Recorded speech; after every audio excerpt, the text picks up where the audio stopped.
I'd be lying if I didn't say I am a little bit confused about this section. And I think that the wording of part of this section is a little bit weird.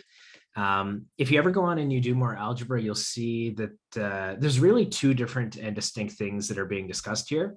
So the definition at the beginning of chapter 3 is that of, a group generated by a set of elements, but there's no other group described, right? It's like there's no ambient group. It just says let A be a non-empty set. And then we talk about, this, set generated by A. And that's something called a free group. Now, we're not going to talk about free groups in this class because free groups can be a little bit complicated to talk about. But it kind of starts by talking about free groups and then transitioning into subgroups generated by sets. And strictly speaking, that would be a quotient of the free group. Anyway, it's this whole complicated algebraic thing. And it's probably not worth talking about. So what I'm actually going to do is I'm going to modify just ever so slightly the definition in the book so that you can see something that I think is maybe a little bit more clear, like there's less confusion. We're automatically going to insert the ambient group into the context, and then that way you know kind of what's going on here, all right?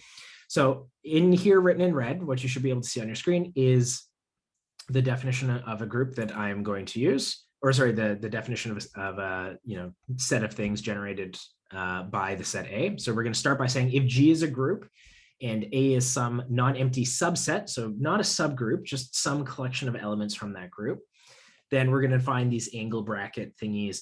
That's going to be the collection of all words. Okay, so this thing here, this is called a word. And so this thing is the collection of all possible words made up from of letters of A, right? So the collection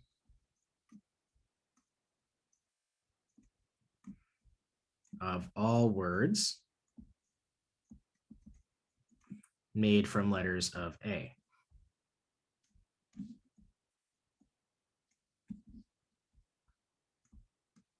Right? And so notably finite, right? Words have finite length. That's critical because A does not need to be finite. Nowhere did we say it had to be finite. It doesn't even need to be countable. It could be an uncountable set. It could be very, very large in general, but we're only going to take finite words.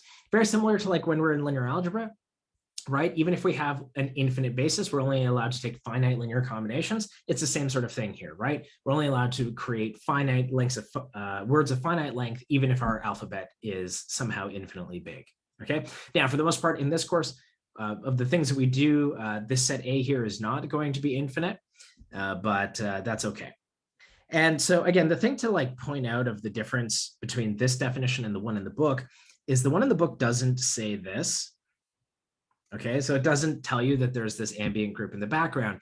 And if you remove that, the definition is still correct, but it's really something different. Okay, so that's kind of what I've added in here. And what I want to do, which I, again, don't think the book did, and somebody tell me if I'm wrong, somebody tell me if I'm misremembering this, but I don't think the book at any point ever proves to you that this is a group, right? That this is a subgroup. So I think that we should prove that. So I'm going to say a proposition. Yeah, this is a subgroup. So if G is a group and A in G, A in G is non-empty,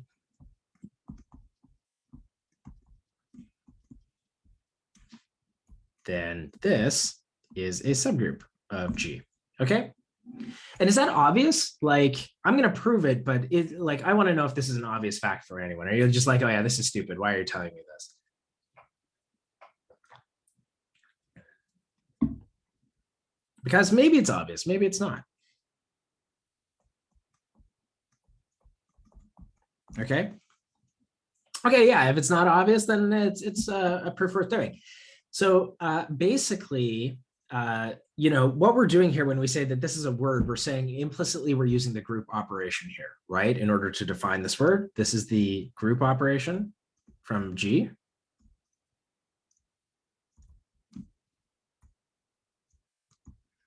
Okay, and yeah, exactly. You want to do it using the A-B inverse thing, and if you do that, you'll very quickly end up with the result that you want. Now, here's an interesting point, though, that we should just double check. using the AB inverse thing, like as Tima is saying, we know that the identity is in there. But can anyone tell me, like, what is the identity element? As a word, what is the identity element? Does anyone know?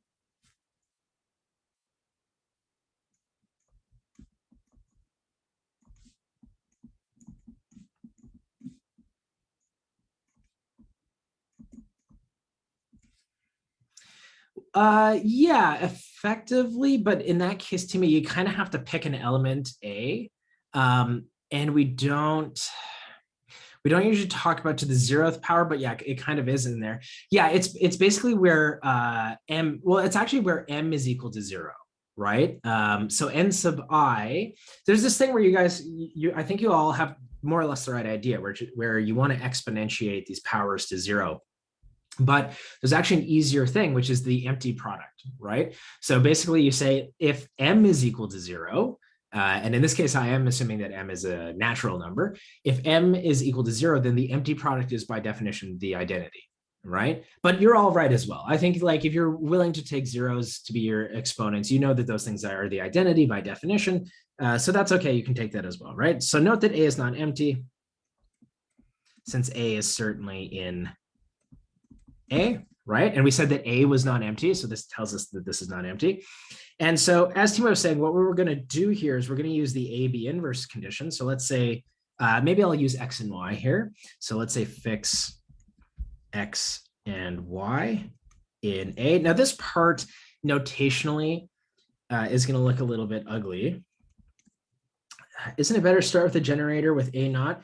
No, okay, hold on, be careful here. So when I write A1, A2 here, I'm not saying that A1 is, how do I want to say this?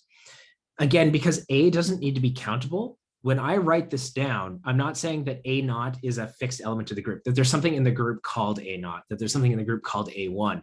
What I'm saying here is that this is just an arbitrary finite product of elements from the group.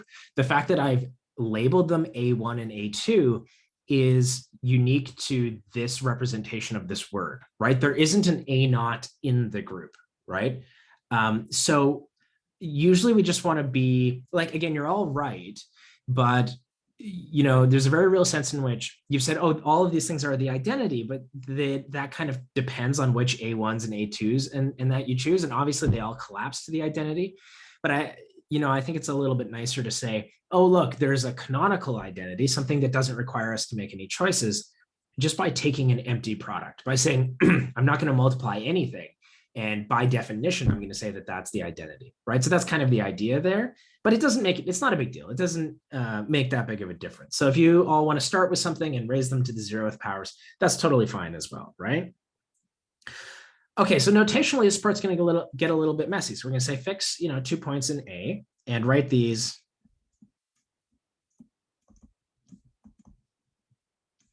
as, some finite word, A1, N1, ... AM, NM.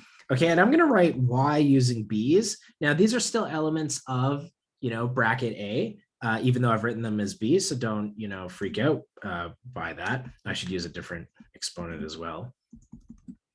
A, let's say L or B, KL like that.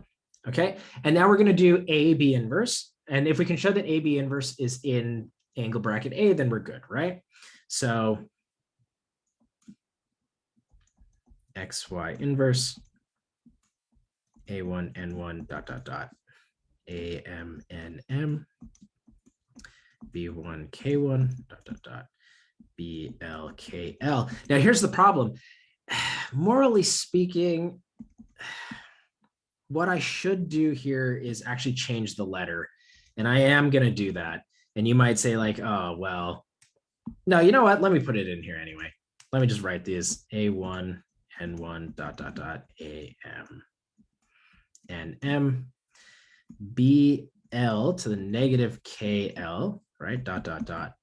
B1 to the negative K1. And if you look at that, that's definitely an element of bracket A, right? It's a finite product of elements in A whose exponents are some combination or whose exponents are some integers.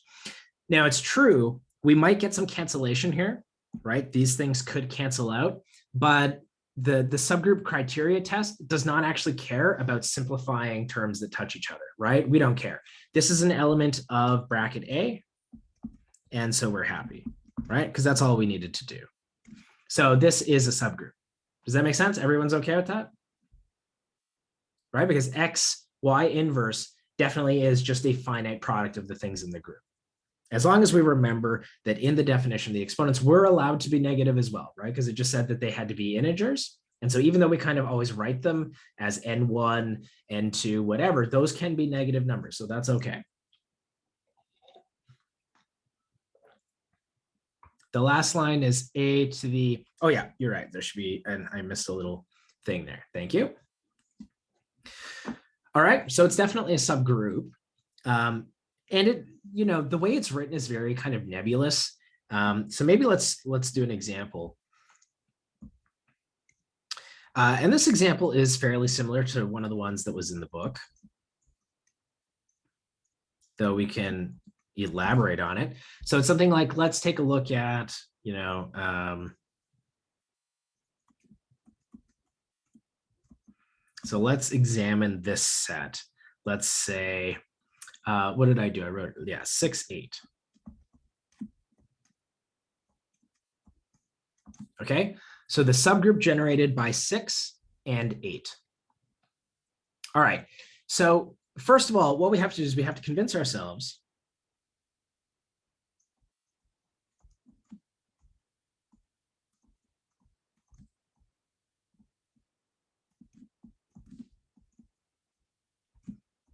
that 6, 8 is this thing.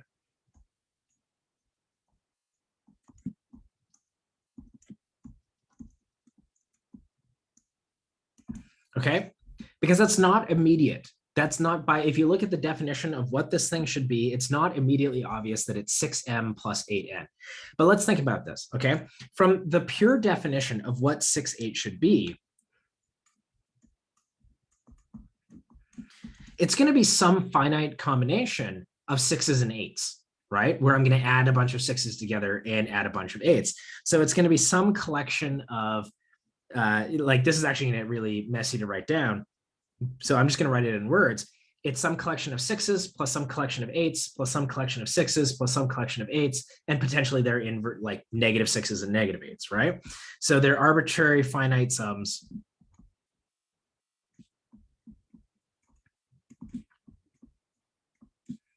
of plus or minus 6 and plus or minus 8. Okay, and if you think about that, if I take like 6 plus 6 plus 6 plus 8 minus 6 plus 8 plus 8 plus 8 minus 8 plus 6 minus 6 minus 6, whatever, if I give you one of those words, hopefully you can be convinced that you can always collapse one of those words into some integer multiple of the 6s and some integer multiple of the 8s. And we can do that precisely because this group is abelian, right? So what I'm going to do is I'm going to take all the 6s and maybe put them at the beginning, and then I'm going to take all the 8s and put them at the end. And then, of course, do the appropriate cancellations until I get some integer times 6 and some integer times 8, right? How can we just, well, no. So Z is like, there's a canonical, you know, group structure on Z here. So even though I've written Z, you're right, maybe there's a different group structure here. What I mean is with the additive group structure, right? So basically, unless I specify for you some sort of perverse structure on Z, if I say the group Z, I always mean additive and abelian Z. Does that make sense, Sunshao? Like, right? So the group here, the group structure, the group operation is addition, because I said I'm looking at these in the context of the integers.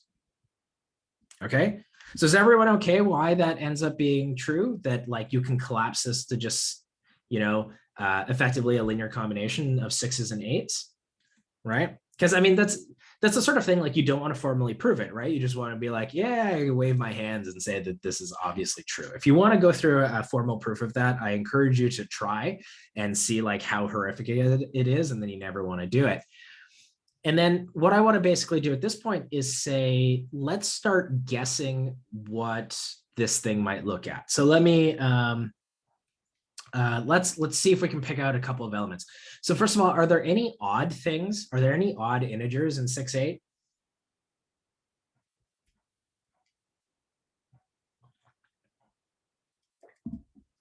No, right? Why not?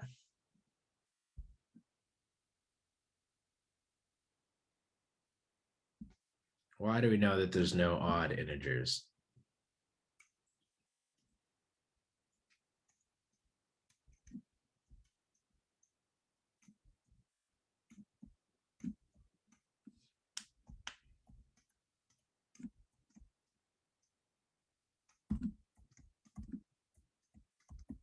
Right? Every term is divisible by 2, even plus even is even. All these are great answers. Exactly. So, we're taking a linear combination of even things. We're going to have even things. So there's certainly no odd integers. And now I think an interesting question is every even integer in here? And a natural place to start is to be like, well, can I just pick out a couple of them? So 0 is certainly in here, right? I think we all agree with that. So 0 is certainly in 6-8. Right? Because it's 0 plus 0. Is 2 in here? Does anyone see how to make 2 in 6-8? 8 minus 6? Yeah, absolutely. Maybe write that at, let me write that as this is in 6-8, right? 4 is in there because, how did I get 4? I think it's 6 times negative 2 plus 8 times 2. Do you agree? Oh, 12 times 8, you're right. That's better. Oh, that's 6. Actually, what I just did was 6, right? 6 is in there. But then 6 is way, yeah, I can get it easier. You're right. You're right. Yours is totally better than mine. So 6 times 2 plus 8 times negative 1. Okay, that's great. 6, 8. 6 is certainly in there. And we'll stop at 6, right? So that's 6 times 1 plus 8 times 0. Certainly 8 is in there. And you can imagine if you get all the positives, you can get the negatives as well, just by flipping the m and the n, right? If you negate those, you get all the negatives. So certainly, we kind of hypothesize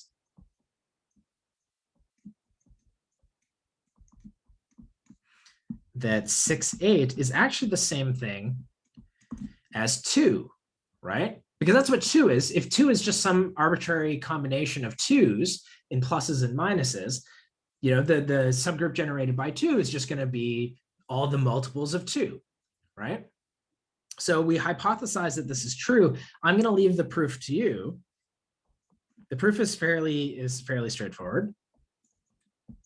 Can anyone guess what the formula is in general? So if we had to, and if you want to see an example of this, the book does have an example of showing you that the group generated by 6-8 is the group generated by 2. It uses different numbers, but the proof is exactly the same.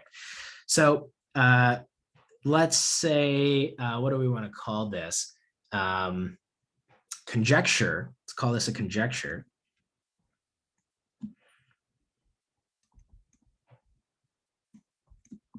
So if M and N are in Z, then the subgroup generated by M and N is equal to what? And here, let me give you a couple more examples. So you can work these out if you want. So the subgroup generated by, let's say 10 and 15 is 5. The subgroup generated by 7 and 3 is everything. And the same thing, we could write that as 1, right? Okay. GCD, M and M, absolutely.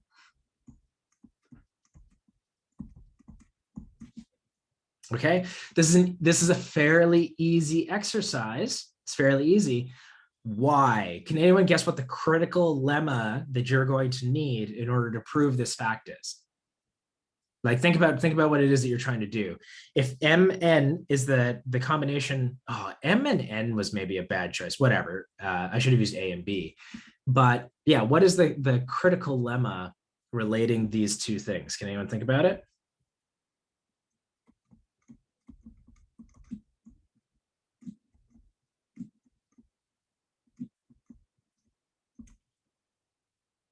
No one can think of it? Okay, so that's true. Hongwei, so that's true if, and you probably meant an M there. So that's true if the GCD of A and B is equal to 1, right? Is Bezout's lemma says that you can always find a linear combination of them that's equal to 1. Exactly, right. So it's this Bezout's lemma that there always exists. Now, this is why it was a stupid idea to use M and M for me, because now I have to use different letters. So there always exists some K and L such that MK plus NL is equal to the GCD of A and B. And moreover, there's a second part to this lemma, which says the only way that there's a solution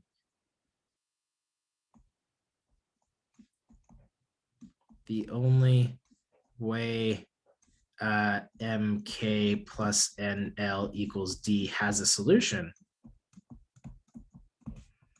is if D GCD AB divides D. Okay. So that with that result in blue, which you're 100% allowed to assume, like we've proven Bezout's lemma before, but maybe I'm not certain if we proved the second part of that, or if the second part of that is in the book. But you're allowed to use that, I will say, and then try and prove the yellow conjecture. And it ends up being fairly straightforward. Like anything, you're going to want to do a double subset inequality, right? So choose an element in the left, show that it's on the right, choose an element on the right, and show that it's on the left. Now, an interesting exercise, if you really want a little bit more practice, would be to ask yourself, how do I generalize this if it's more than two elements, right? If it's a subgroup generated by M and K and L, say, right? What do I do then? Because my GCD, I only know how to do pairwise GCDs, right? The GCD of A and B. I don't know what the GCD of A, B, and C is. Like, is that a thing? Is there a way of making sense of that? And if there is, see if you can figure that out and put that together. Okay. So this proof isn't difficult, but it is a good proof to see, how well you understand this material. So I'd really recommend you give it a shot. And if it doesn't make sense, come ask me during office hours, sort it on Piazza, whatever the case might be. I think it's definitely worth thinking about. Okay. Now I'm going to do things a little bit out of order here because I think that this is worth saying. So in the book, this kind of statement comes a lot later. And it's talking about what it means to be the smallest subgroup, right? So we say that H is the smallest subgroup of G containing A if it has this following property.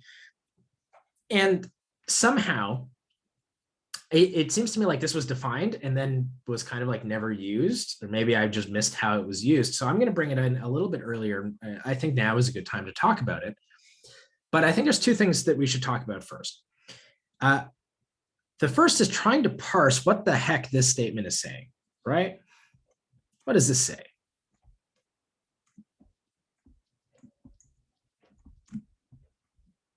Because there's a lot of symbols going on here. And I think you got to look at it and you really got to try and be like, all right, okay, what's going on here? And the way that you would say, okay, and this is generally the way that in mathematics that we say the smallest thing.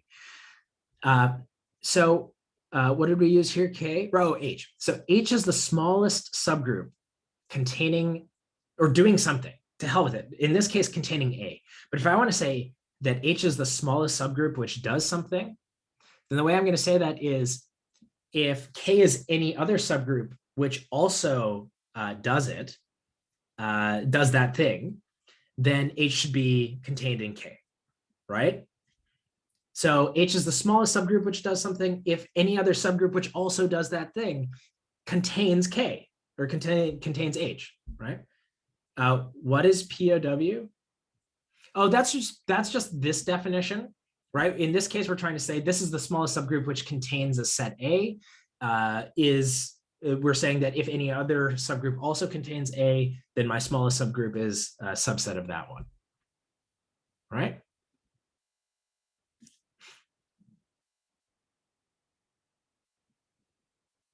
Okay, but I don't know what WOP means either.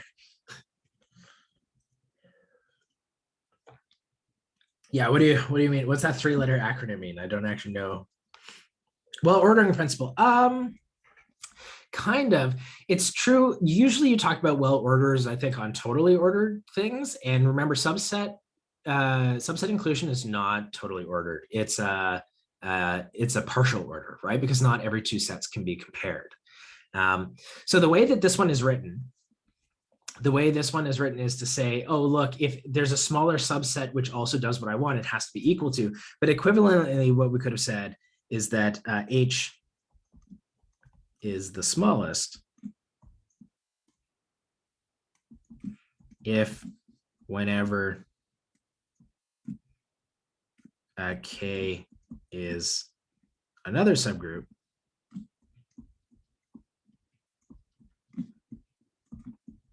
with A and K, then H is contained in K. So this wonderfully gives us actually a really powerful way of talking about of defining this thing. If you want to define the subgroup generated by A in a different way, you could define it like follows. Or maybe we'll state this as maybe a proposition. So proposition. And I don't think this one's in the notes. So here's a freebie for you. Here's a bonus. So if G is a group,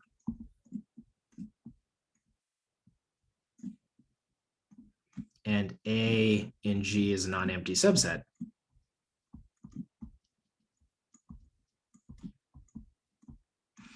then the subgroup generated by A is the intersection over all the subgroups of G that contain A. Like that. Hence, A is the smallest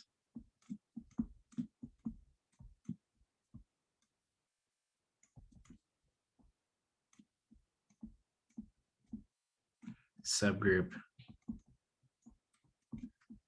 containing A.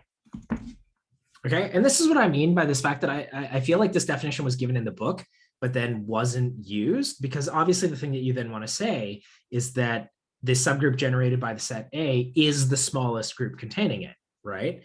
So I don't know, it seems to me like that was missed, but maybe I was just misreading the notes, but I think that this is a nice proposition.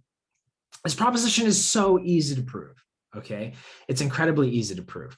The backwards inclusion, the inclusion of the intersection into the subgroup generated by A is immediate. Every one of these groups contains A as a subset and then is closed under the binary operation. So it contains, you know, every word is certainly inside of there. And then the other direction, let me just make sure I've got my directions correctly.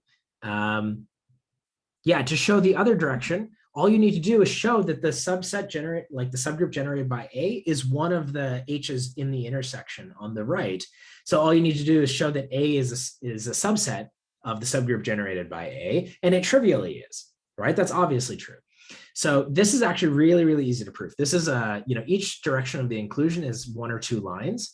So I'm going to leave this as an exercise as well. And same sort of rules apply, throw something on Piazza if it doesn't make sense, and ask some questions. So I'm going to leave this as an exercise as well. And of course, when I say I'm leaving these as exercises, you really should try and do them, right? The things that I leave for exercises for you are the sorts of things that you reasonably should be able to do in 5 minutes or so. And then if you can't get them in 5 minutes, maybe they take 10 minutes. And if it takes you 10 minutes, that says, okay, well, maybe I don't quite understand what's going on here. And if they take longer than 10 minutes, it's a sign that there's something fundamental that you don't understand. And then that's a really great opportunity for you to jump on Piazza or come to office hours and say, I didn't understand how this worked. Can we go through it? Can you give me a hand? And so you can use these as sorts of like little diagnostic things. Okay. So that's when I say I'm leaving something as an exercise for you, I actually really want you to go through it. Okay. So what did we prove? We proved that the subgroup generated by A, well, we didn't prove it. I stated it, but we've shown that the subgroup generated by A is the smallest subgroup containing A as a set. Okay, so I think that's a nice thing to know. And there's so much like really cool mathematics here. I really wish that I had an opportunity to show it to you. We might come back to it. But to really show you the cool algebra that's happening here, we need to have group homomorphisms. And group homomorphisms are still a couple of weeks away, unfortunately. So, if you remind me, and maybe I'll come back to this and we can talk about that, but we need group homomorphisms first. Okay. All right. Let me give you a quick definition just to remind you. Again, I don't think that this was formally stated as a definition, and I think it should be. So definition, a group G is cyclic if there exists some element in the group such that G is generated by A. Okay, so that's what it means to be cyclic. And the reason for that, there's a whole bunch of proofs that you can kind of do in the book, which I'm not gonna talk about because most of them are just kind of like, yeah, okay, whatever, go through the motions. Basically what this says is that, so if G is cyclic, namely it's generated by A, then that means that G is 0, A squared, A cubed, dot, dot, dot, so on and so forth. And if A has finite order,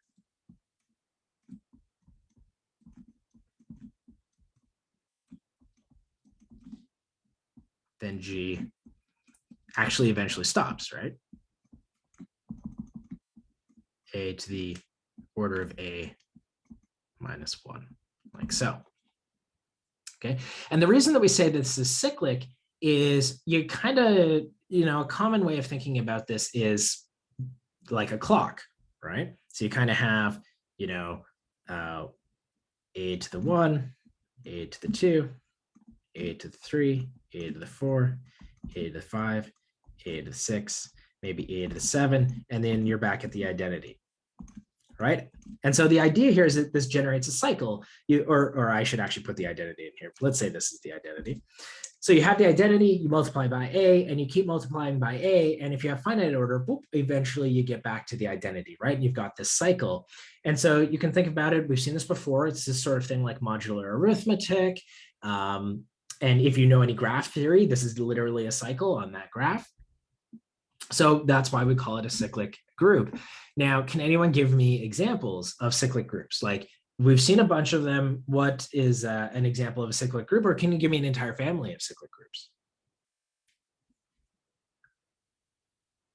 Okay, depends on what you means here, but there's definitely some correctness there. Yeah. You what? I'll assume you just kind of hit enter too early.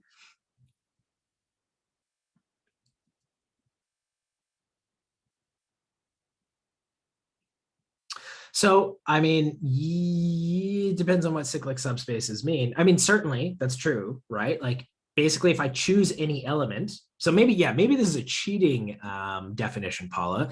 It's not to say that I don't like it, but in some sense it's cheating, where you take a single element, you take literally any element of the group that you want, and you take the subgroup generated by that element, it will generate a cyclic subgroup. Right. So that's kind of, that's an interesting point. Let's kind of write that out. So let's say as a comment, another comment. So for any group,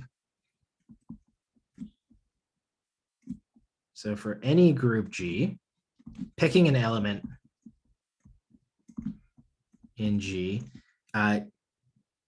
picking A and G, we have that A in G is a cyclic subgroup.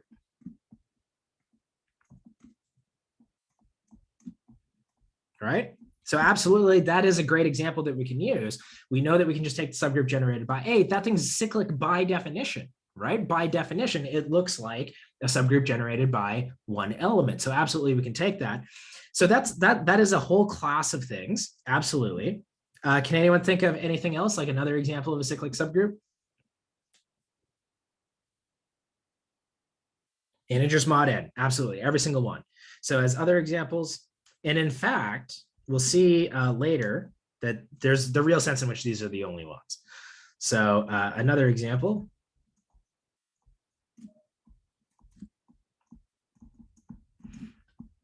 Zn for any n. Since, what's the generator? What can you always guarantee generates Zn?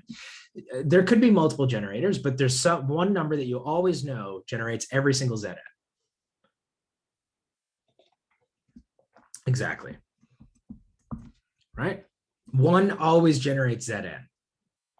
Why? Because what are you asking for? When you talk about the subgroup generated by one, you're saying take combinations of one with itself. So, things in this group look like 1 plus 1 plus 1, maybe a couple of minus ones in there, plus 1. And you can see that as you keep adding 1, you're eventually going to generate everything, right? So 1 generates the entire cyclic subgroup, or generates the entire group, and therefore shows you that Zn is cyclic. Okay. Here's another example. The other day, I'm not sure, was it last Tuesday? I don't remember, but I asked you to compute U5, right? And we said this is 1, 2, 3, 4. And I said compute their orders, right? And in fact, in the process of computing the orders, we did the following, right? We would look at the powers of, say, 2. So looking at the powers of 2,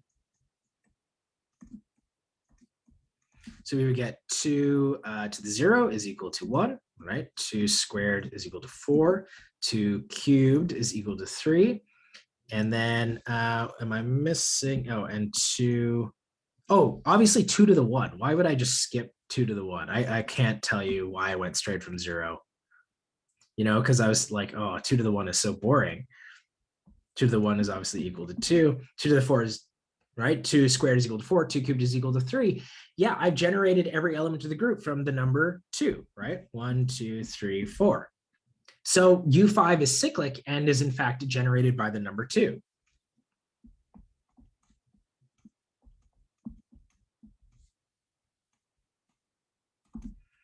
Right? And in fact, if you remember our calculation there, we showed that 3 is also a generator, right? So 3 ended up generating everything, and 4 generated everything as well. And the reason for that is that their orders, the order of the number 3 was equal to 4, and the order of the number 4 was also equal to 4. So the cyclic subgroup generated by 2, 3, and 4 has 4 elements in it and has to live inside of U5. It had to be all of U5, right? If I give you a subgroup of U5 that has 4 elements, it has to be the whole thing, because U5 only has 4 elements inside of it, right? So every single non-identity element actually generated this whole group, like so. Okay. But I mentioned, does any element with order n generate a group G with order n always? Okay, yeah, so this is an important point. There is actually a result like this in the book, which I didn't bring up, but there is a corollary, which we can prove if you want. Corollary, or I'll state it as a proposition. So proposition, if G is a group and A and G has order n, then the cyclic subgroup generated by A also has order n.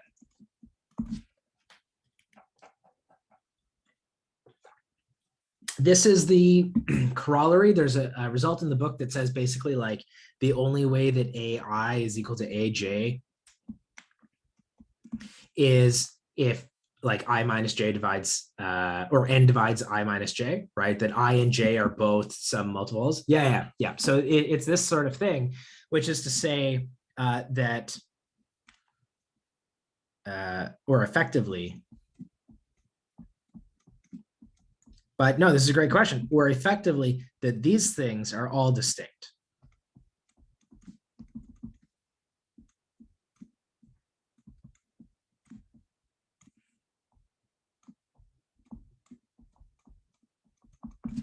Okay, so if you know they're all distinct, so none of them are equal to each other, then you can see like you don't, when you take the subgroup generated by these things, you actually get n elements, right? And n because we start with 0, but we finish with n minus 1. And so, yeah, it's basically just proving that the only way AJ could be equal to AK is if n divides I minus J.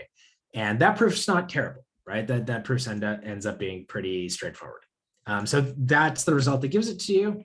And it's a nice, it's a nice result because it tells you, if you know the order of the element, you know exactly the size of the cyclic subgroup that it generates, right? So, and let me kind of elaborate on this as well. We said Zn was cyclic for any n. That's it. Those are all of the cyclic groups. Okay, every single cyclic group is Zn for some n. And you might say like, okay, wait a second, you just wrote U5 and it was cyclic.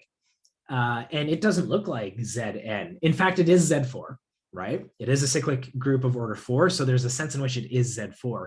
Before we can formally talk about this, I have to define for you the notion of group homomorphisms and group isomorphisms. And again, from linear algebra, we've seen that word isomorphism before. We know it means that these two things are the same, they just might look a little bit different. And so when we get to group isomorphisms, you'll be able to show that U5 is isomorphic to Z4. And in fact, UP, right? So if P is a prime, the group of units mod P is isomorphic to ZP minus 1. And that's just always true, okay? So that's something that that we'll be able to do. There's other cool theorems that you can do there. If like P and Q are different, if P and Q are like different primes, then the group of, then the cyclic group of size PQ is isomorphic to the sum of ZP plus ZQ. There's all sorts of crazy things that can happen depending on, if you're prime or not, and the decomposition of your number into primes, yada, yada, yada. Okay, so are there any questions so far? Is everyone okay here? All right, so cyclic subgroups and subgroups generated by elements and, all of this sort of stuff. This is all nice and useful. I'm trying to think if there's anything else I want to talk about before we talk about the fundamental theorem. Yeah, no. Tyler, can I ask you a question? Yes. So just going back to like the example, the case where you have an element little g in a group G and Okay. little g has order n. Mhm. You know how when we did like the U5, Yeah. it turns out that all of the elements that had order 4 actually generated the group. Yeah. So does that always happen or no? Like I As know well. if I take a group G and I take a little g that has the same order as the group, Yeah. does that mean that little g will always generate the group itself, or it'll Yes. just generate? Yeah. Oh, okay. Yeah. Okay. So this is a great sort of question, right? Which is basically, if you know the group has order n, and you can find an element of that group which also has order n, does it mean your group is cyclic? Right? I think that's basically like that. This is the conjecture, right? So conjecture. So if the order of G is n, and there exists a G in G, such that the order of G is equal to n, is G equal to G, right? And the answer is yes. And the proof is not too bad, right? So the proof is basically, so this direction is trivial, right? Because we always know that the subgroup generated by an element is a subgroup. And then for the other direction, well, actually we don't even need to prove the other direction. This thing has n elements, right? By the proposition we said above. This thing also has n elements. And so they must be equal. Right? So if if I give you a subset that has the same size as the original set, then they must have in fact been the same thing, right? This is in fact a set theoretically. Actually, some of you might have seen this argument before when you do like linear algebra, and you show that one space is a subspace of the other, and then if they have the same dimension, they actually had to be the same subspace. This is, in some sense, more rudimentary because we're not even talking. There isn't an appropriate notion of dimension here. We're just saying, listen, they're literally two sets, and one is a subset of the other. And if I know that they have the same size, well, then they have to be equal, right? So it's true. This is a great little proposition here. If your group is finite order and you can find an element of that group with the same order, then your group is cyclic, right? So that's kind of a cool thing. Yeah.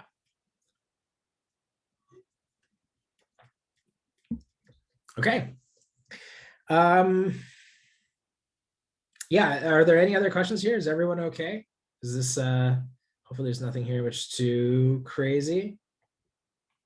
The book has like I can't go into them all, but the book has like a dozen of these like little results that you want to go through on your own and just kind of remember how exactly they work. But for the most part, they're not worth memorizing, right? Because what you basically want to do is you want to take those results and use them to develop a nice intuition for how cyclic groups work, and the sorts of results that are true for cyclic groups. And then once you have that, just basically lean on the fact that you can go back and reprove those if you have to. A surprising number of them just come down to the division algorithm, right? Some sort of argument in the division algorithm, which is again why unfortunately we can't separate discrete group theory from number theory, and we're going to see that conflate even further in a second. When do I want to do this weird order thing? Oh yeah, okay. Let me give this proof before I do the fundamental theorem. So this is a proof actually I left for everyone as a bonus question last time. So I'm going to do this proof and we'll go on a break. But I left this as a bonus question on last Thursday. So theorem, if G is a group,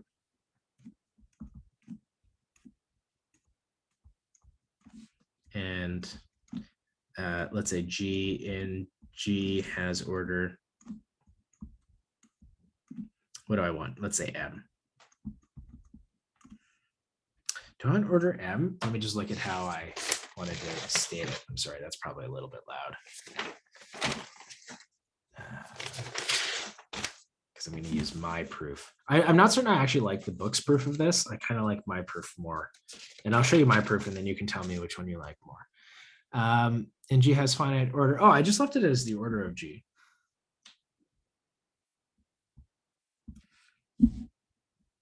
Then G to the M, say for any M in N, G to the M has finite order.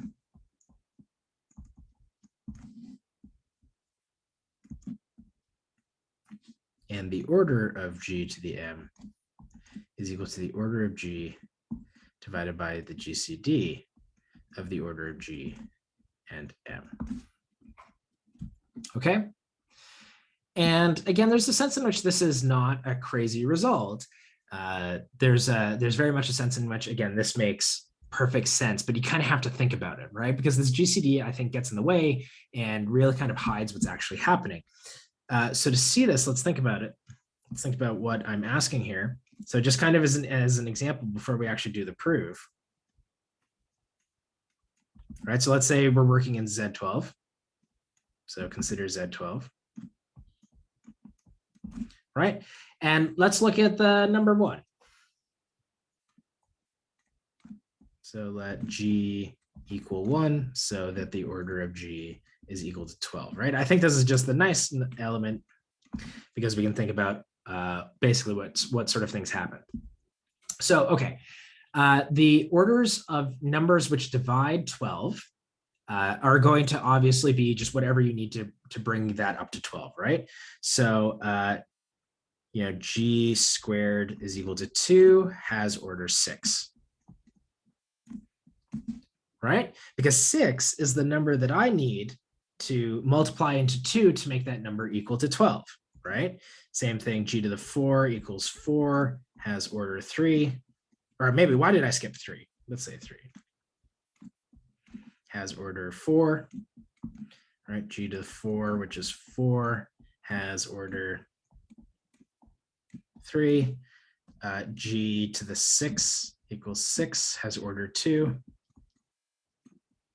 Right? And all of those things satisfy this definition because the GCD of that number and 12 is equal to, what it should be.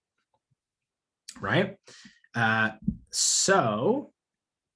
right, let's see. So 12 divided by 6, yada, yada. So now, yeah, the more interesting things happen with things that are co-prime to 12. So for example, what's co-prime to 12? 5 is co-prime to 12, 7 is co-prime to 12, and 11 is co-prime to 12. Those things have full you know, again, we've said even in the group of units, right? These generate the subgroup. But yeah, those things are going to have order 12 because you're asking in a, if you think about a clock,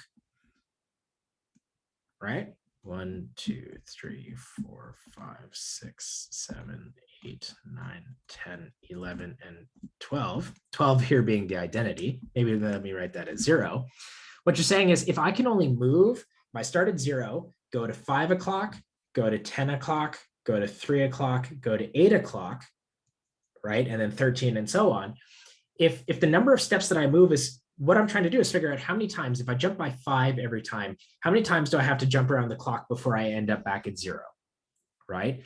And if you're coprime, the answer to that is always going to be 12. And does everyone see why that's true? I don't know if in 102 you would have learned, or in 202, the Chinese remainder theorem, but that basically is the reason why, right? If you're coprime, it's going to take you exactly 12 times to get back around. Alternatively, if you have something like the number 8, how many times do you have to go around? So you go from 0 to 8 to 4 to 12, right? So that takes 3 times. And how do you calculate where the 3 comes from? Well, it's 12 divided by the GCD of 12 and 8, right? Which is 4. So you get 12 divided by 4 is equal to 3. So that's where this number comes from. So that's why it's supposed to make sense, but you might have to think about that a little bit to see why this is the correct formula. Okay, and again, just think about it in terms of a clock. And how many times, if you're only can step like 5 times every time, how many times you have to go around, or how many steps do you have to take before you get back to being at 12 o'clock, right? And that's basically the idea. Okay, so here's my proof of it. And I think my proof is the easiest. That's why I'm giving it. I don't know what all these other proofs people do are crazy. All right, so note. Okay.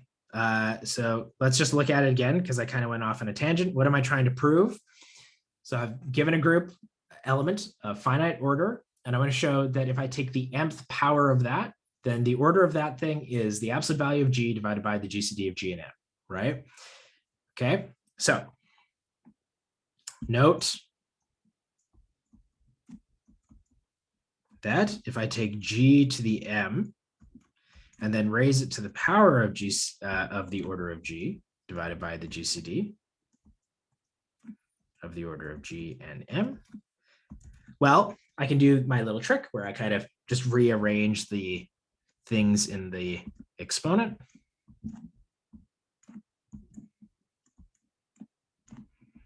G and M. And that's going to be, this thing here is the identity, right? So this whole thing is now just the identity.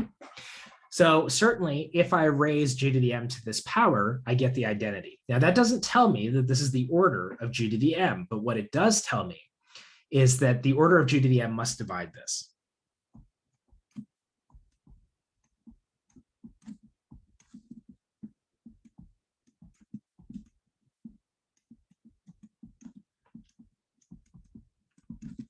Right? Does everyone remember that? It was a theorem pretty much right after we defined order, which is if G to the K is equal to the identity, then the order of G must divide K, right? It was, in fact, it's an if and only if, right? So G to the K is equal to the identity if and only if K, the order of G divides K.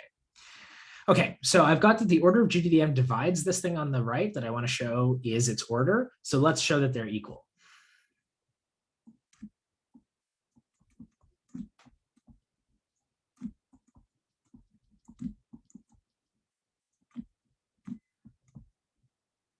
Okay, so let's suppose now, basically what I'm going to do is I'm going to show that the opposite division is true. Okay, so I'm going to show that the order of G divided by the GCD of the order of G and M divides the order of G to the M. So if you know that A divides B and B divides A, they must be equal, right? Well, and they're both positive in this case.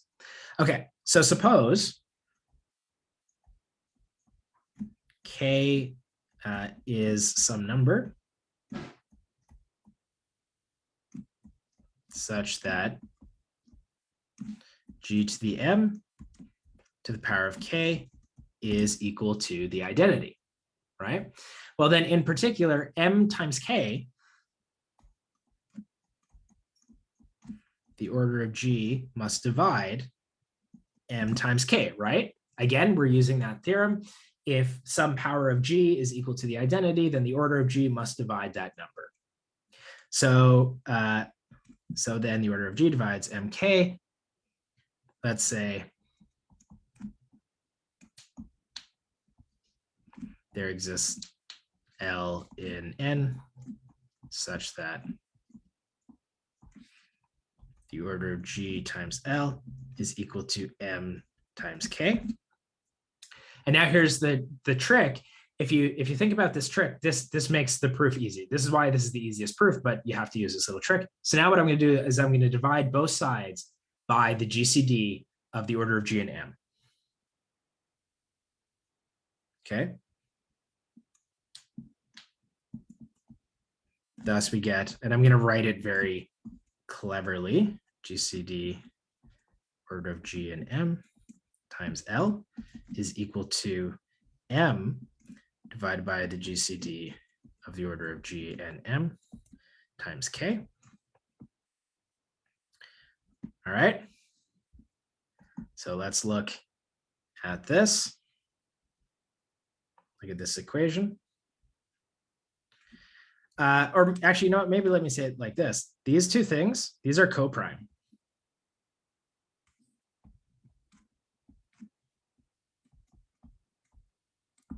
Does everyone believe that? These two things have GCD of 1 when you combine them?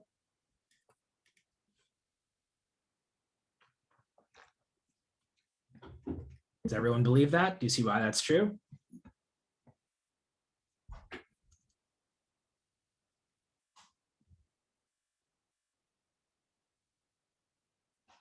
Right? Like if you take two numbers and you divide by their greatest common divisor, there's no common divisor left, right? If I take, 8 and 6 and divide them both by their greatest common divisor, which is 2, I'm left over with 4 and 3. And those two things must be coprime. Why? Because I already divided out the only thing other than 1, which divides both of them, right? The biggest number which divides both of them, I've divided it out. So I'm guaranteed that what's left over is coprime. And if you want, you can actually prove this, but it's not hard. Use Bezout's lemma and just divide everything by the GCD of the order of G and M, and you've got it. It's a one-line proof. Okay, so these are coprime. And now, what do I want to say? So I have that G over, oops.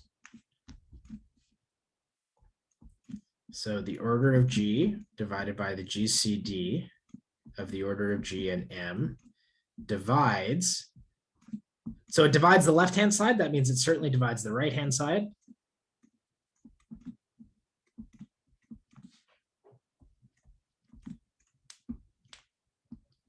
And so the order of G over the GCD of the order of G and M must divide K, right?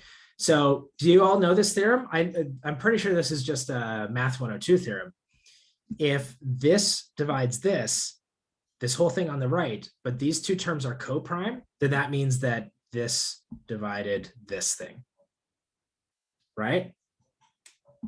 Maybe let me state what theorem I'm using here, because with all the GCDs, it's a little bit crazy. Okay, so the theorem that I'm using here is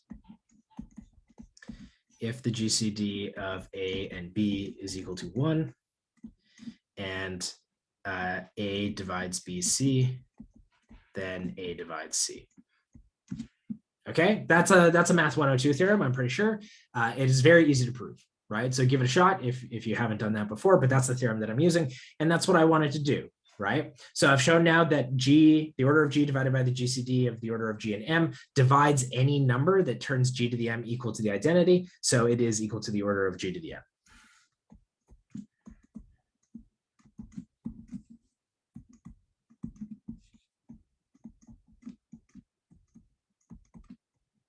I can't help but feel like this might be a read-only proof, right? Like no matter how many times I've seen this proof. Every time I watch somebody else prove it, I'm just like, I have no idea what's going on here. I have to prove it again from scratch. Now, that's entirely possible as well. I've tried to present this in a way that makes the most sense, but you have to be pretty familiar with a bunch of these divisibility and GCD criteria in order to really see what's going on. I would say try and reproduce this proof. If you're not certain how this proof is working, try and reproduce it yourself, and then use, either my proof or the textbook's proof as a guide. But it's the sort of proof that to really understand it, I think you have to prove it yourself. You can't just watch somebody else prove it. It's very confusing. So give that a shot yourself and see if you can make it make sense. Okay. If there are any questions about that, let me know. Otherwise, I think now would be a good time. We can take our 10-minute break. And then when we come back, I'll talk to you a little bit about the fundamental theorem of cyclic groups, which I don't even think is a fundamental theorem. It shouldn't be called a fundamental theorem. It's just, like 3 separate theorems. So we'll talk about the fundamental theorem of cyclic groups and the Euler totient function, which is a super cool function if you've never played with it before. And then that'll probably finish us off. But yeah, are there any questions about this before we break?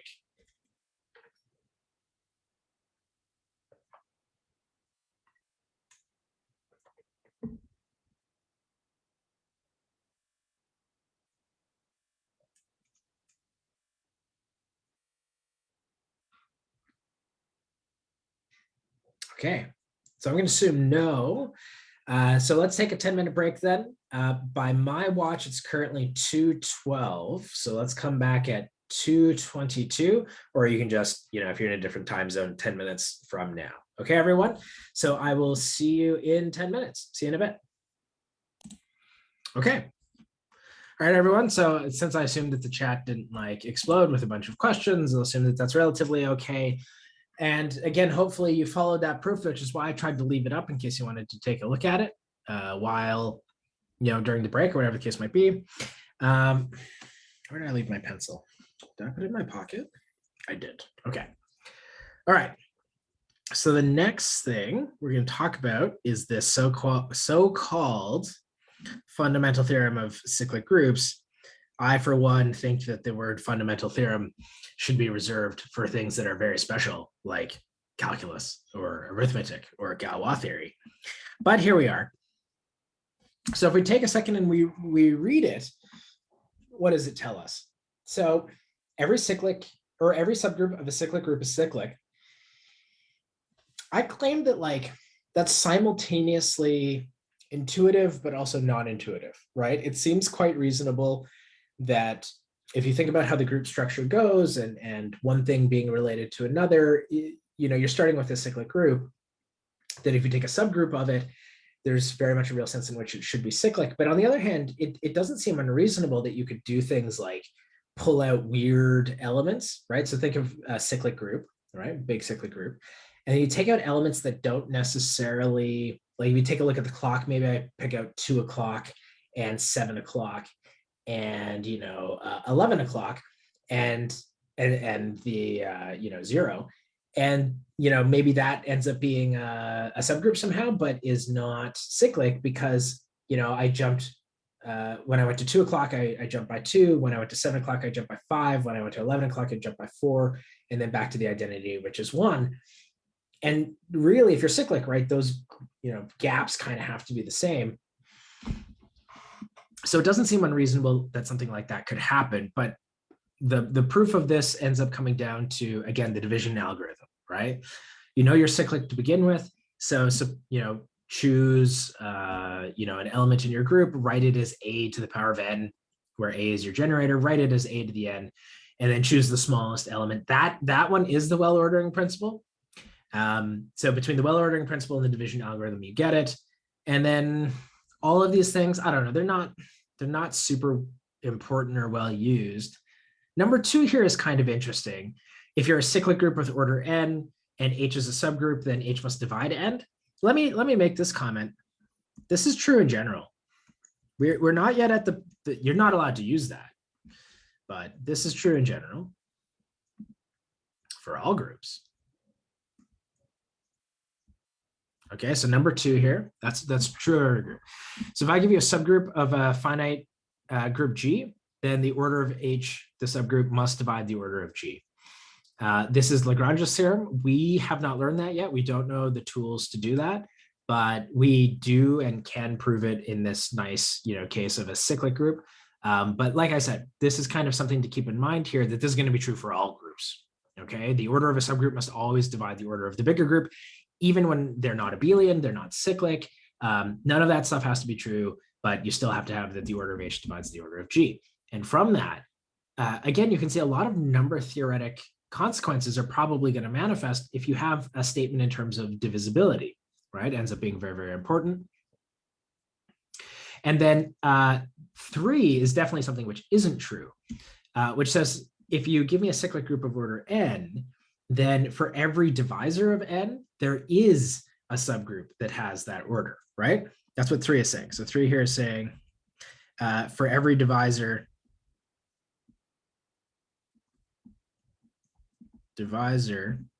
of the order of G, and again, G is cyclic, there is a subgroup of that, whose size is that divisor. A subgroup of that size. And so in particular, that means there's also an element of that order as well, right? So for every divisor of the order of G, there's a subgroup with that same order and therefore an element of that order as well. This will not be true in general groups, okay? It will be more than possible for you to have, a very large group and lots of its divisors will not have elements of that order in the group, right? I'm trying to think of a particular example.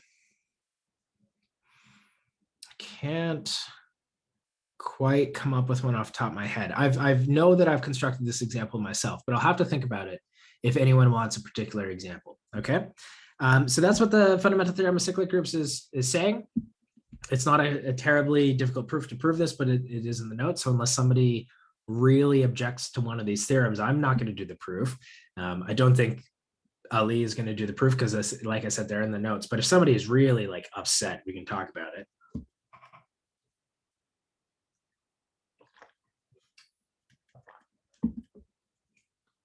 Everyone's okay? No one's like terribly miffed by this? Yeah. I, for one, think cyclic groups are very boring, and I don't really like them. I think abelian groups are boring. I mean, don't get me wrong. I'm sure you all will love abelian groups, right? Because they're very nice. They're like really nice to play around with. But that's why they're boring, right? They're too nice. Okay. So the next thing to talk about, as it relates, so in the book, for whatever reason, this is kind of defined after the theorems which need it. Or is talked about after the theorems which need it. Oh, maybe let me define the totient function for you here first, in case you don't remember what it is. So definition, the Euler totient function, where's my red? So definition, this is called the Euler totient function. Euler totient. I have no idea what totient means, but anyway, that's what it's called. The Euler totient function is a function, it's always indicated with a phi, is a function phi from n to n, such that phi of n is the number, oh, you know what, I could actually just define this as a set. So phi n is equal to the size of the collection of natural numbers such that k is less than n and the GCD of k and n is equal to 1. Okay, so that's the definition of the Euler totient function. So if you give me a number and you like 10, phi of 10 is the number of things less than 10 which are co-prime to 10, right? And remember when we were talking about the group of units, one of the things is we were saying is, oh, we can very easily determine a condition for a number to be in UN, namely it needs to be co-prime to UN. So immediately what we get to that is, let's maybe get some more space in here. So immediately note that the order of UN is equal to phi of n, right?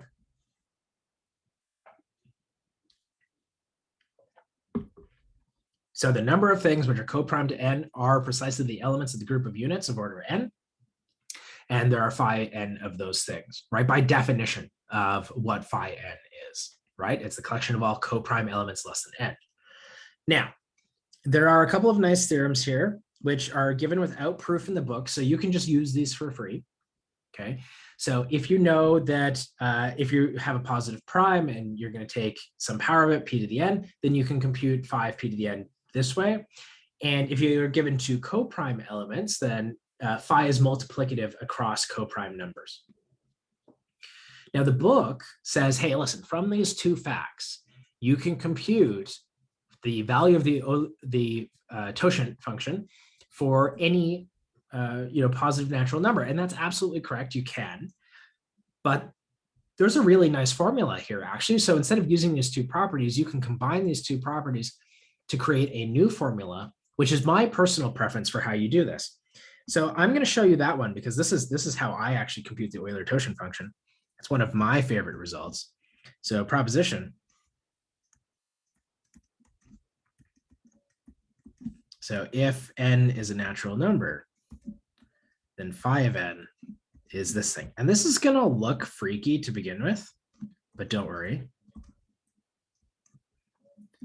N times this product, 1 over 1 minus p.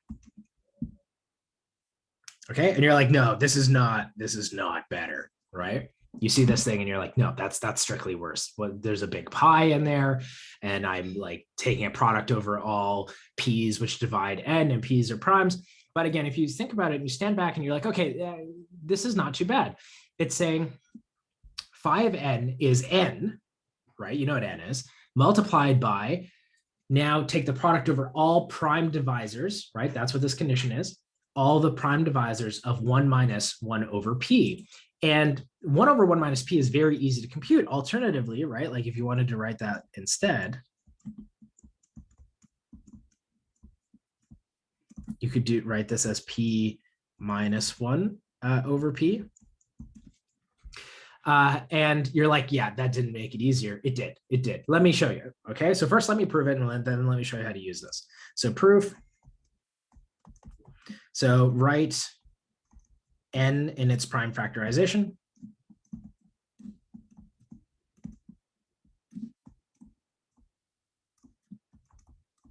Prime factorization. Let's say n is p1.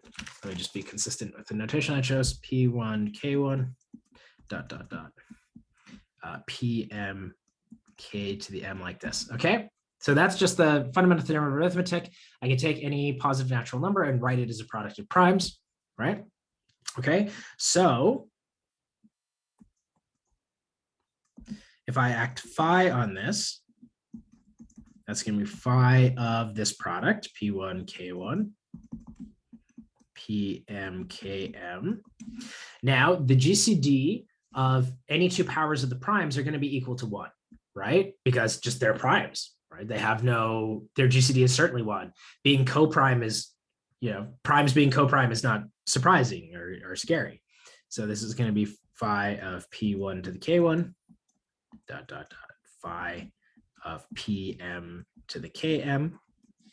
Okay, now I'm going to use property 1 up here where it says some elemental properties of the Euler totient function. Okay, so I'm going to use that to write this as, and I'm going to factor this out. Okay, so up here I'm going to write this as p n minus 1 times 1 minus p, p minus 1,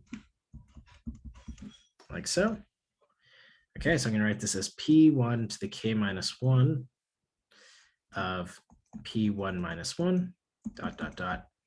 pm to the km minus 1 times pm minus 1. Okay, and now because I want to relate it back to n, I'm going to multiply and divide by p. All right, so I'm going to get p1 k1 times p1 minus 1 divided by p1, pm to the km minus 1, pm minus 1 over pm. And yep, that is exactly what I wanted it to be. Because if now I take all the P1 to the K1 and the P2 to the K2 and all that, and I put it up front, that gives me n. And then I'm otherwise going to get 1 over 1 minus P1, ... 1 minus 1 over PM. And that's the correct formula, right? And that's what I wanted. So great, voila. How can I use this? What do I win from this formula? Okay, so let's see.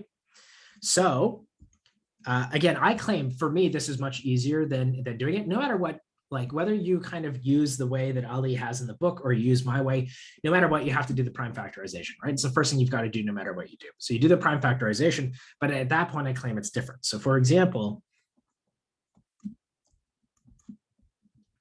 let's say you wanted to compute something like phi of 40.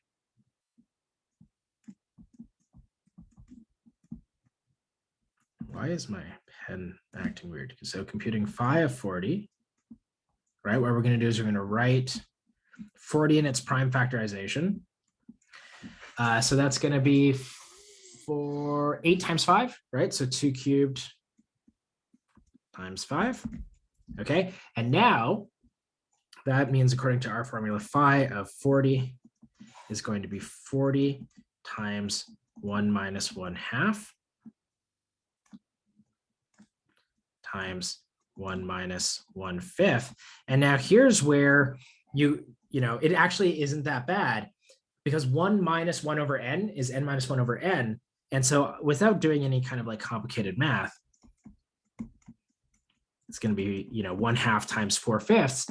And if it was a 7, it would have been 6/7. And if it was a 13, it would have been 12/13, right? And if it was 19, it would have been 18/19. It's always just one less than the prime number in the numerator and then the prime number in the denominator. And if you work all this out, I would say, look at the denominator, that's 10. So I'm going to get 4 times 4, so this is 16. And voila, I've done this fairly simply.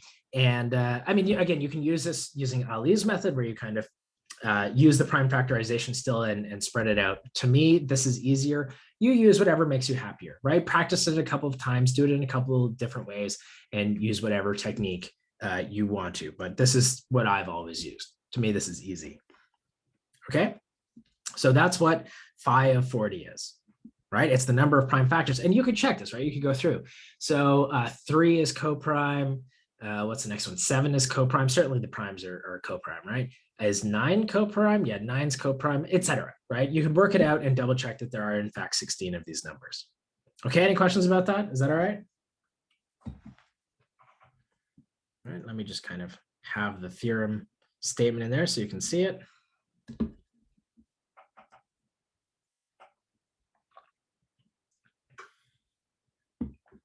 Okay. All right. So hopefully that's not too scary. And the way that we're going to use this now I legitimately question the utility of this theorem. Like, it's a nice kind of like thing to prove, but I don't think I've ever seen this used in real life.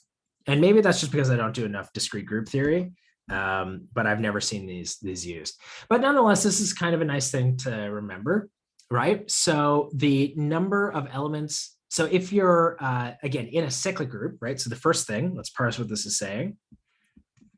So if D is an n and D divides n, the numbers, this is like a complicated way of writing this.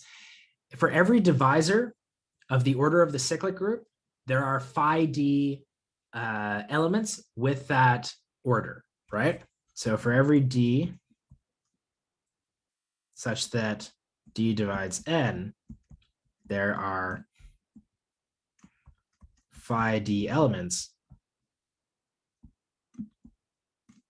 of order d in Zn. That's basically what that's saying. I just basically reworded it in a slightly different way. And then you can use that to bootstrap into this next theorem, which again, I'm not certain I've ever actually seen used, but whatever, it's a nice result. That if you're not cyclic, that's fine. It's not equal, right? The number of elements of order d is not equal to phi d, but now is some multiple of phi d. The proof of this one is really, really nice. Basically, you choose an element of order d and you look at the cyclic subgroup that it generates, and you say, if that's all of them, I'm done. Otherwise, there's some other element which is not in this group, which is also order d. So look at the cyclic subgroup that generates, and then argue that these two things can't overlap except at the identity, right? And so now you've got two phi d elements. If that's all of them, you're done. Otherwise, choose a third element with order d and look at the cyclic subgroup it generates, another phi d. And so as you iteratively and inductively do this, you just keep adding on copies of phi d until, and then you can argue that you have to terminate because the group is finite. So eventually, you just won't have any elements left over. So you can eventually do this termination argument and everything is fine. But like I said, I just, I've never seen this theorem show up, but I don't know, again, maybe that's just me. Okay, so those are the things that we're working on this week. Are there any questions? Because otherwise I'm done lecture.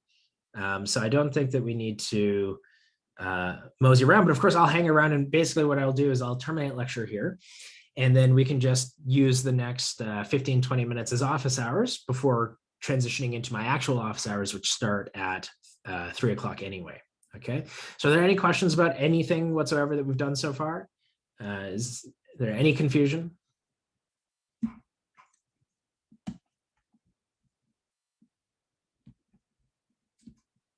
Everyone's happy-ish? Happy enough?